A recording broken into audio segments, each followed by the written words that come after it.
फर्जी वोटर्स की आई शामत, देश विरोधी पार्टियों को दिखने लगी कयामत। इस लेख में वोटर आईडी और आधार कार्ड के लिंकिंग के संदर्भ में एक गंभीर मुद्दे पर चर्चा की गई है, जो बोगस वोटिंग और चुनावी धांधली को रोकने के लिए एक महत्वपूर्ण कदम माना जा रहा है। चुनाव आयोग का यह प्रयास लोकतंत्र की प्रक्रिया को और भी मजबूत बनाने की दिशा में है, क्योंकि फर्जी वोटिंग और घुसपैठियों के वोट का होना लोकतंत्र के लिए खतरे की बात होती है। विपक्षी दल, खासकर टीएमसी और कांग्रेस, इस लिंकिंग का विरोध कर रहे हैं, क्योंकि उन्हें डर है कि इससे उनके वोट बैंक पर असर पड़ सकता है।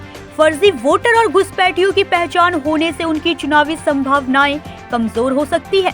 सरकार का तर्क यह है कि इस लिंकिंग के जरिए चुनावी प्रक्रिया में पारदर्शिता आएगी, भ्रष्टाचार पर काबू पाया जाएगा और सही व्यक्ति को ही सरकारी लाभ मिल पाएंगे।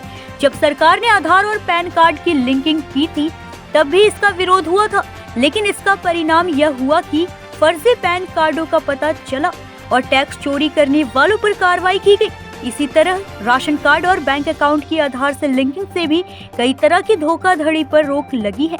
अब वोटर आईडी और आधार लिंकिंग से उम्मीद जताई जा रही है कि चुनाव में भी बोगस वोटिंग और फर्जी वोटर को रोका जा सकेगा।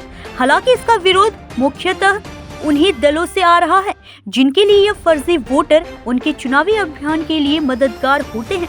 इस लिंकिंग से भूतिया वोटर्स, यानी जो लोग पहले ही मर चुके हैं, उनका नाम भी वोटर लिस्ट से हट जाएगा, जिससे चुनाव में पारदर्शिता आएगी।